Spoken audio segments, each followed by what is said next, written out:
अल्लाह तबारक व तआला का इनाम है। मैं ये अर्ज करता हूं यहां पर गुफ्तगू, मैं जो चीजें शुरू किया था इसको यहां स्टॉप करता हूं। सारे लोगों ने दुआएं की, मुझे पता है, और सबसे ज्यादा मैंने हुजूर ताजुश शरिया को और हुजूर अमीन मिल्लत को ख्वाब में बार बार देखा, और हजरत अबी मुझसे कहा था कि हम सब परेशान थे, बहुत दुआएं करते थे।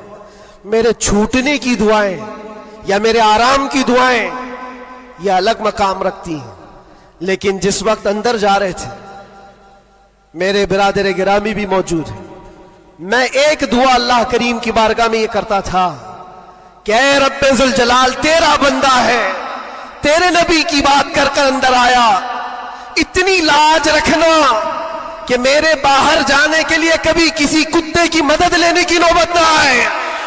क्या बात है, वाह वाह वाह वाह। किसी जालिम की मदद लेने की नौबत ना आए, और रब तबारक व तआला ने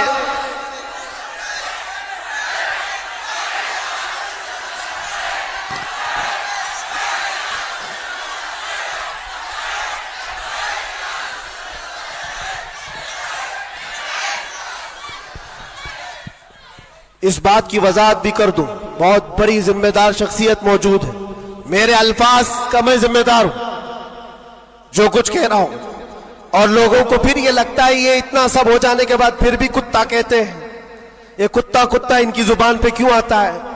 मेरे अजीजों, ये अब कोई गैर कानूनी बात नहीं, सुप्रीम कोर्ट के जज ने भी हमारा जजमेंट देने के वक्त कहा था, ये कोई ऐसी बात नहीं है, हेट स्पीच नहीं है, every dog has a day, हर कुत्ते का एक दिन होता है। हमने तो थोड़ा सा कहा था, उन्होंने बहुत कहा है।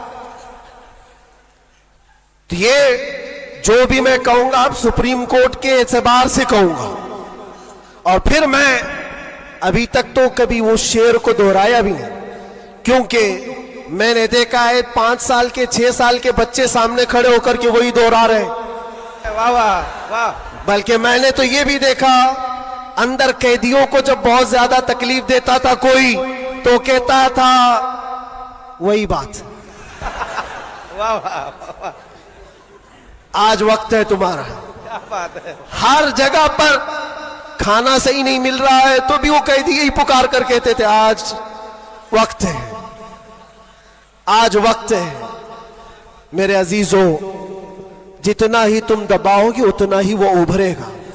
या हम अपनी तारीफ के लिए, अपने घर के लिए नहीं बोलते, हमने कभी किसी कम्युनिटी को, किसी खास धर्म को या किसी खास मजहब को निशाना बनाकर कभी नहीं बोला। हाँ, मेरा ये मिशन है कि जो हुजूर पाक सल्लल्लाहु ताला अलैहि वसल्लम की इज्जत के लिए उंगलियां उठाएगा तो हम उसका जवाब देते रहेंगे। बेशक बेशक। और अगर एक आदमी करता है तो एक का जवाब, 10 करते तो 10 का जवाब। इसका मतलब ये नहीं होता कि हम पूरी कम्युनिटी को बोल रहे हैं, पूरे मजहब को बोल रहे हैं, किसी कौम को बोल रहे हैं, ये तो फैलाई गई बात है। बहरहाल वक्त आने के बाद सब समझ में आ जाएगी। आज जिस चीज के लिए कॉन्फ्रेंस रखी गई है, तालीमी बेदारी कॉन्फ्रेंस, मेरे अजीजों, ये इतनी बड़ी वक्त की जरूरत, मैं आपको क्या बताऊं, इस्लाम शुरू ही हुआ है इकरा कहते हुए। सबसे पहली आयत मेरे नबी पाक पर जो उतरी वो क्या है? मुसलमानों, इतनी तो बात याद रहे, इकरा बिस्मि रब्बिकल्लज़ी खलक। कुरान की सबसे पहली आयत क्या है? बिस्मिल्लाह खानी कराई गई कि नहीं कराई गई? तो पढ़े हो ना, तो पढ़ो, इकरा बिस्मि रब्बिकल्लज़ी खलक। इकरा का मतलब होता है ऐ महबूब पढ़ो, ऐ रसूल पढ़ो। देखो, कुरान पाक में बहुत जगह पर अल्लाह ने कुल भी कहा, कहो, लेकिन जब सबसे पहली आयत आई तो उसमें कहा कुल नहीं, इकरा, पढ़ो अपने रब के नाम से। और एक बुजुर्ग ने बहुत अच्छी बात कही, ये उससे कहा जाता है पढ़ो। जिब्राइल अमीन आए, हुजूर पाक सल्लल्लाहु अलैहि वसल्लम से कहने लगे इकरा बिस्मि रब्बिकल्लज़ी खलक। 3 बार तो हुजूर ने नहीं पढ़ा था, सिर्फ वो इकरा इकरा कह रहे थे।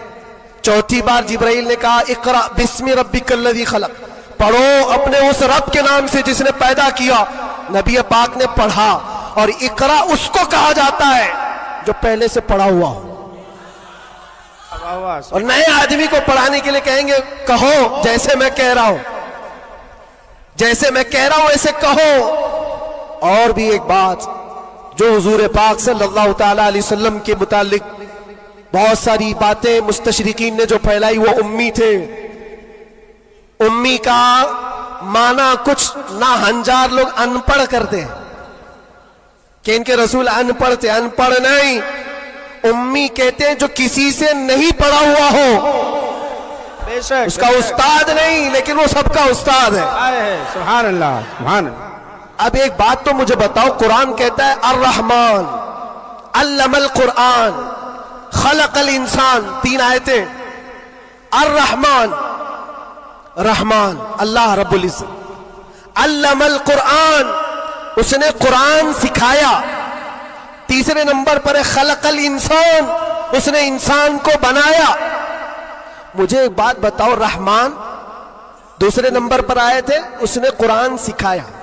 तीसरे नंबर पर आए थे, उसने इंसान को पैदा किया। इंसान को पैदा किया ये तीसरे नंबर पर, कुरान सिखाया ये पहले दूसरे नंबर पर। जब इंसान बाद में पैदा हुआ है तो कुरान सिखाया किसको? क्या बात है, वाह वाह। अर्रहमान अल्लमल कुरान, वो रहमान है जिसने कुरान सिखाया फिर इंसान बनाया। मुफस्सिरीन फरमाते हैं ये जो इंसान पैदा किया इससे मुराद आदम अलैहिस्सलाम है, और कुरान सिखाया इससे मुराद मोहम्मद रसूलुल्लाह। सुभान अल्लाह। और रब तबारक व तआला ने अपने नबी को उस वक्त इल्म दिया है जब अभी आदम को पैदा भी नहीं किया। मुअल्लिम कायनात की उम्मत हो मेरे अजीज हो, मुअल्लिम कायनात की तुम उम्मत हो, और जाहिल रहना तुम्हें ज़ेब देता है?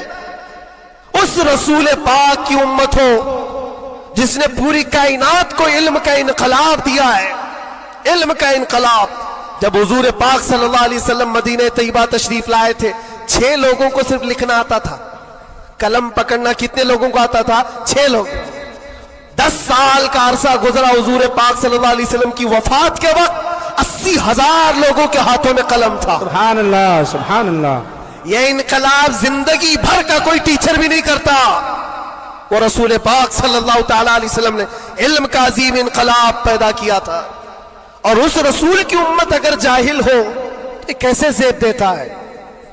इसीलिए मैंने देखा है बहुत सारी जगहों पर बड़ी बड़ी तहरीकें चलती, लेकिन रसूल पाक सल्लल्लाहु ताला अलैहि वसल्लम का सच्चा जानशीन, उनकी आल व औलाद का ये सच्चा जानशीन मारारा मुतहरा का और खानवादे बरकात का चश्म चिराग ऐलान करता है आधी रोटी खाएंगे और बच्चों को सुभान अल्लाह। ये सिर्फ मारारा का ऐलान नहीं, ये रसूल पाक का मिशन है, ये इनकलाब है जो नबी पाक सल्लल्लाहु ताला अलैहि वसल्लम का लाया हुआ। अगर तुम जाहिल रहोगे, बेनूर रहोगे, जाहिल आदमी हलाल और हराम में तमीज नहीं कर सकता, जाहिल को कुफ्र और ईमान पता नहीं है, जाहिल कब गुमराह होगा उसे खुद पता नहीं चलता। इसलिए मेरे अजीजों, इल्म के बगैर इस्लाम भी नहीं है, इल्म के बगैर इस्लाम नहीं। आपको पता है दौरे जिहालत कहा जाता है इस्लाम से पहले वाले दौर को, और दौरे इस्लाम, इस्लाम के बाद। इस्लाम और जिहालत तो अपोजिट चीजें हैं, ये कभी एक जगह आ नहीं सकती। आज उम्मत के अंदर हम देख रहे हैं कुछ लोगों को मैंने देखा अंदर, जिनसे पूछा गया पहला कलमा क्या है तो आई टाई कर रहे हैं, नहीं पता है। तुम्हारे नबी कौन, ये भी नहीं पता। हम तो इस खुशफहमी में चल रहे हैं, जुमा में भीड़ है, जलसों में भीड़ है, सबकी टोपी है, सबको आता होगा, खंगालो तो कलमा भी नहीं आ रहा है। यूं ही ये मुसीबतें नहीं आ रही है मेरे अजीज, यूं ही हमको डराया और धमकाया नहीं जा रहा है। तुम्हारे अंदर इल्म की दौलत हो तो तुम अपने रब तबारक व तआला की जात पर यकीन कामिल के साथ जियोगे। आज दुलमुल यकीन के साथ जो जीते वो जिहालत की वजह है, जिहालत है। और जो जिस तरह हाँकना चाहे आज हाँक रहा है तुम्हें। इल्म की तरफ आओ, इल्म की तरफ। हर बच्चे को आज पढ़ा लिखा हुआ होना जरूरी है, हर बच्चे को। और जब हम इल्म की बात करते हैं तो कुछ लोगों को ये लगता है मौलाना सिर्फ मदरसों में ले जाने की बात करते हैं, मदरसों में ले जाने की बात करते हैं। इल्म सिर्फ मदरसों की बात नहीं है। इल्म को जो फर्क किया गया है ना, ये दीनी इल्म है, ये दुनियावी इल्म है। अभी आपसे मैं पूछूं दीनी इल्म क्या है, दुनियावी इल्म क्या है, आप यही कहेंगे कुरान, हदीस, फिका, ये सारे दीनी इल्म है। साइंस, ज्योग्राफी, फिजिक्स, केमिस्ट्री, ये दुनियावी इल्म है। ये गलत सोच है, गलत कॉन्सेप्ट है। दीनी और दुनियावी इल्म इस तरह से फर्क नहीं किए जाते। अगर आप कुरान का इल्म, हदीस का इल्म, फिका का इल्म पैसा कमाने के लिए हासिल कर रहे हैं तो ये दुनियावी इल्म है, वो दीनी इल्म नहीं। मदरसों में भी वो दीनी इल्म नहीं। और साइंस पढ़ते हो, ज्योग्राफी पढ़ते हो, केमिस्ट्री पढ़ते हो अल्लाह को पहचानने के लिए, तो ये दीनी इल्म है, ये दीनी इल्म है। तुम्हारी सोच से ही दीनी और दुनियावी का फर्क होता है, ना कि डिपार्टमेंट और शोबे से फर्क होता है। इसलिए जो बच्चे कॉलेज में, यूनिवर्सिटीज में, वो अपना कंटिन्यू करें, बढ़े आगे। तुम जिस फील्ड में जाना चाहते हो, मेडिकल में, इंजीनियरिंग में, लॉ में, जिस चीज में भी जाना चाहते हो, नीयत सिर्फ ये हो जो कुरान ने फरमाया, इक़रा बिस्मि रब्बिकल्लज़ी खलक़, पढ़ो वही जो तुम्हारे रब के नाम से। सुभान अल्लाह। वो इल्म जो अल्लाह से दूर करता है, वो बड़ा सा बड़ा आलिम होकर के भी वो गुमराह है। और वो इल्म जो अल्लाह से करीब करता है, वही इल्म नूर है, वही इल्म नूर है। इमाम गज़ाली रहमतुल्लाह ताला अलैह फरमाते, सिर्फ ये मत समझो कि मैं इल्म की बात कर रहा हूं तो इल्म आने के बाद टोपी, जुब्बा, कुप्पा, बड़ा आलिम नजर आना चाहिए, नहीं। इल्म जब किसी के पास आता है तो सबसे पहले अखलाक लाता है। सच्चा इल्म अगर किसी के अंदर आए, अखलाक लाता है, फिर वो अल्लाह ताला की जात पर यकीन लाता है। क्योंकि कुरान कहता है इन्नमा यख्शल्लाह मिन इबादिहिल उलमा, इल्म वाले ही अल्लाह से ज्यादा डरते हैं। इमाम गज़ाली फरमाते हैं वो आलिम जो अपने इल्म को इसलिए इस्तेमाल करता है कि दुनिया में कुछ पैसे मिल जाएं, और सेठों के पास जाता है, मालदारों की जेब पर नजर रखता है, फरमाते वो उस मक्खी से ज्यादा गलीज है जो पखाने पे बैठती है। बल्कि वो कहते हैं वो औरत जो अपना जिस्म बेचती है उससे भी ज्यादा ये गलीज है, क्योंकि वो जिस्म बेचती है और ये ईमान बेचता है। इल्म जो सच्चा इल्म आता है वो अखलाक और तवक्कुल ले आता है। इसलिए आपसे मैं ये कहना चाहता हूं कि इल्म का मतलब सिर्फ दौड़ भाग ये नहीं है। कोई भी कॉलेज मिल जाए, कोई भी यूनिवर्सिटी मिल जाए, कोई भी मदरसा मिल जाए, तुम्हारा टारगेट ये होना चाहिए वो इल्म मुझे मिले जो मुझे मेरे रब की पहचान दिलाए, मुझे मेरे रब की पहचान दिलाए। और जब अल्लाह रब्बुल इज्जत के नाम से कोई शुरू करता है, मेरे अजीजों, बड़े बड़े इनकलाबात आते हैं, बड़े बड़े इनकलाबात आते हैं। ये आज दुनिया छुपा छुपा कर रख रही है। हमारे दामन में उलमा की कमी नहीं रही इस्लाम में कभी। ये तो जाहिल आज हुई हमारी कौम, वरना दुनिया को क्या नहीं दिया है उलमा इस्लाम ने। आपको पता है ये सब जो उठाए हुए कैमरे हैं ये किसकी देन है? सबसे पहले इब्नुल हैसम ने ये कैमरे की इजाद की थी और उसकी थ्योरी भी बनाई थी अपनी आंखों के लेंस से। दुनिया को उड़ने का तरीका देने वाला अब्बास बिन फरास सबसे पहले प्लेन बनने से भी पहले उड़ करके एक मीनारे से पैराशूट का तस्वुर देने वाला, एक्सरे का तस्वुर देने वाला आलिम इस्लाम है। खवारज़मी ने घड़ी का तस्वुर दिया है। अलजिब्रा इस्लामी उलमा ने तुम्हारे सामने रखा है। आज जो ये हिंद से लिखे जाते हैं 1 2 3, ये आदात कहां से आए? इस्लामी उलमा ने इसको इजाद की। इजादात की एक लंबी फेहरिस्त है।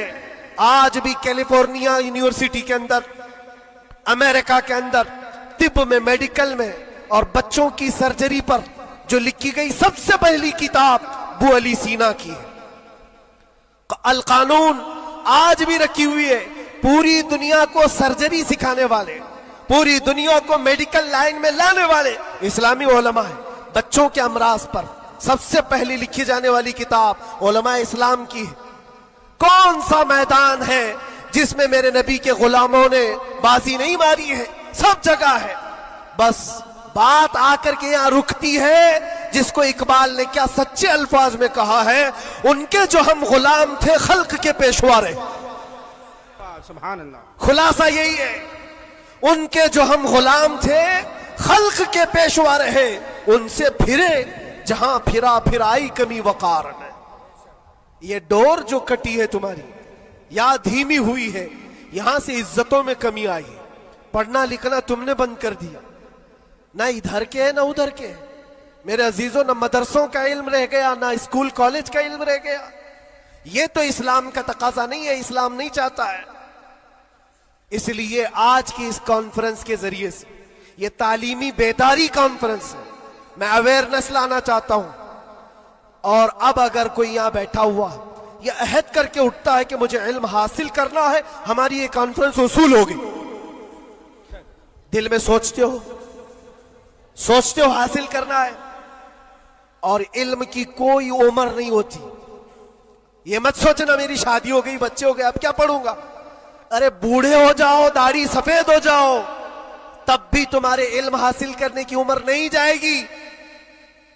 सैयदना उमर इब्ने खत्ताब जलीलुल कद्र सहाबी हैं, कहते मुझे सूरे बकरा पढ़ने में 12 साल लग गए। तुम चाहते हो जुम्मा 8 दिन के अंदर कुरान भी खत्म हो जाना चाहिए। हाँ, इसमें मिटा दो अपनी हस्ती को अगर कुछ मर्तबा चाहो कि दाना खाक में मिलकर गुले गुलजार बनता है। शेख सादी रहमतुल्लाह अलैह फरमाते 60 साल के बाद तो मैंने इल्म देखा है। और ये शर्म हया की बात नहीं, इल्म हासिल करना हो। अच्छा, पहले के बूढ़े लोग अगर कहते हमारे जमाने में हालात बुरे थे, कोई आया ही नहीं सिखाने के लिए, हमारे पास स्कूल नहीं थे, मदरसे नहीं थे, पहले वाले कहते तो हो सकता है उनका ये उज़्र है। तुम्हारे पास अब कोई उज़्र ही नहीं रह गया। क़यामत के दिन रब तबारक व तआला अगर तुम्हारी पकड़ करे कि इल्म हासिल करना फर्ज था, तूने सीखा क्यों नहीं, ये नहीं कह सकते कि मौला मेरे पास कोई जरिया नहीं था। ये जो मुट्ठी में इतना बड़ा बड़ा मोबाइल उठाते हो, पूरा मदरसा भी रखता है, स्कूल भी रखता है, कॉलेज भी रखता है। कौन सी किरत नहीं है इसके अंदर, कौन सा इल्म नहीं है इसके अंदर। लेकिन नौजवानों को ये लगता है ये मोबाइल तो पबजी के लिए आया हुआ है, ये मोबाइल तो फेसबुक इंस्टा के लिए आया हुआ है, तुम्हें तो बहुत कुछ हासिल करने का जरिया ये मोबाइल पकड़ा दिया गया है। अब कयामत के दिन तुम्हारे पास उज़्र नहीं होगा, उज़्र नहीं होगा। तुमसे अगर सवाल हुआ कि वजू में कितने फराइज थे, नमाज में कितने फराइज थे, कुरान तजवीद के साथ पढ़ने के क्या क्या उसूल थे, तुम हाय हाय हाय हाय करते रह गए, मुझे पता ही नहीं, कोई पढ़ाया नहीं, तो पूछा जाएगा तेरे पास जरिया था, अभी जाकर सर्च करके देख लेना वजू में कितने फराइज है। मोबाइल 1 मिनट से पहले तुम्हें लाके दिखा दे, बता देगा। हाँ, ज्यादा से ज्यादा क्या होगा, कंफ्यूजन। क्या मैंने सर्च तो किया है वजू में कितने फर्ज, अब आ तो गया जवाब, लेकिन यह पता नहीं चल रहा है ये अपोजिशन का है कि हमारा है। इसके लिए तो उलमा बैठे हुए हैं। इतना पूछ सकते हो कि हज़रत मैंने रिसर्च किया है, ये सारी चीजें तो मुझे मिल गई। हुजूर पाक सल्लल्लाहु अलैहि वसल्लम के लिए मैंने सर्च किया, हुजूर की उम्र कितनी थी, हुजूर के अज़वाज कितने थे, हुजूर की औलाद कितनी थी, हुजूर पाक ने मक्के में कितने दिन गुजारे, मक्के में मदीने में कितने गुजारे, कितने गज़वात में हुजूर शरीक हुए, सब मैंने सर्च किया है, मुझे जवाब मिला है। उस पर पूरा यकीन करने से पहले किसी आलिम अहले सुन्नत के पास आ जाओ और क्रॉस वेरिफिकेशन करना, बस इतना ही जिम्मेदारी। क्योंकि मौलाना लोग भी तो जान छुड़ाते हैं। भाई टाइम नहीं हमारे पास, कितना पढ़ाएंगे तुमको, सुबह भी दोपहर में भी, तुम्हारे अपने अलग टाइम है, उनके अलग टाइम है। तो उनसे कहो हम आपके पास घंटा भर पढ़ने के लिए नहीं आ रहे, सिर्फ इतना बता दो ये जो मैंने सर्च किया है ये सही है कि नहीं। इतना तो कोई भी आलिम दीन तुम्हारे साथ ताउन कर सकता है। आज से करेंगे इंशाअल्लाह। 2025 तुम्हारा पूरा सीरत मुस्तफा पढ़ने में गुजरना चाहिए, गुजरेगा इंशाअल्लाह। इस बात को आज तय करके उठो कि मैं मेरे नबी का गुलाम हूं, तो मैं पहले ये पढ़ूंगा कि मेरे नबी कब पैदा हुए, उस वक्त हालात क्या थे, हुजूर पाक सल्लल्लाहु अलैहि वसल्लम का बचपन कहां गुजरा, हुजूर पाक ने पहली शादी कहां फरमाई, हुजूर पाक सल्लल्लाहु अलैहि वसल्लम की औलाद कितनी हुई, नबी पाक सल्लल्लाहु अलैहि वसल्लम के सहाबा में जलीलुल कद्र कौन है, हुजूर मक्का में कितने दिन गुजारे, मदीने में कितने गुजारे, कौन सी जंगों में शरीक हुए, कौन सी जिहाद में, कौन सी जंग में हुजूर पाक के दंदाने मुबारक शहीद हुए, कौन कौन सी मुसीबतें हुजूर ने उठाई और क्या क्या दुआएं उम्मत के लिए की, ये सब तुम्हारे हिस्से में आना चाहिए। मेरे अजीजों, एक बात मुझे याद आती है, एक नौजवान का किरदार बड़ा अजीब था। मीलाद का दिन था 12 रबीउल अव्वल, शायद मैंने यहाँ दोहराया हो ये बात। मैं ट्रेन से उतर रहा था, एक नौजवान मुझसे कहने लगा, हजरत मैं चाहता हूं कि आज हुजूर की बारगाह में कोई अच्छा तोहफा पेश करूं। सब झंडे, कुमकुमे, मिठाइयां सब लगा करके तो तोहफे पेश करते। उसने कहा मैं कुछ ऐसा करना चाहता हूं हुजूर पाक सल्लल्लाहु ताला अलैहि वसल्लम को खुशी हो। मैं उतर रहा था, अचानक ज़हन में ये बात आई, कहा अल्लाह के नबी के अखलाक ये थे कि वो बूढ़ों की मदद करते, उनका बोझ उठाते थे। मक्का में हुजूर मशहूर थे इस बात पर। हम उतर रहे हैं, देखो ट्रेन से कोई बूढ़ा उतर रहा, उसका सामान उठाकर पहुंचा दो, सुन्नत है ये भी। और आज 12 रबीउल अव्वल है, तुम हुजूर की बारगाह में खिराज अकीदत पेश कर। ये बात कहा और मैं गुजर गया। वो जवान, एक बूढ़ी औरत 2 बड़े बड़े शॉपर लेकर आ रही थी, उसके पास गया और कहा कि अम्मा जी मुझे दो, मैं उठाता हूं। वो पहले तो घबराई, कहा कि तू क्यों उठाएगा, तू कुली है क्या, है मेरा सामान क्यों, नहीं दूंगी, नहीं दे रही थी। और क्यों दे अजनबी को कोई, इसने इसरार किया, अम्मा जी दे दो उठा लूंगा। कहा इतना क्यों कह रहा है बेटा, तू सामान लेके भागना है, क्या करना है। उसने साफ साफ समझा दिया, अम्मा जी बात यह है आज 12 रबीउल अव्वल की तारीख है, हमारे प्रॉफेट मोहम्मद सल्लल्लाहु अलैहि वसल्लम का जन्मदिन है और उनकी आदत थी कि वो बूढ़े लोगों का बोझ अपने हाथ उठाते थे। मैं चाहता हूं कि उनका अमल दोहराऊं, उनके अखलाक पर अमल करूं और मैं उनकी रूह को खुश करूं। बूढ़ी के दिल में बात आ गई, कहा ले बेटा, तू तेरे नबी की बात कर रहा है, आज तुम्हारा कोई त्योहार का दिन है, ये करना है तो करो। वो शॉप पर लेकर के गया,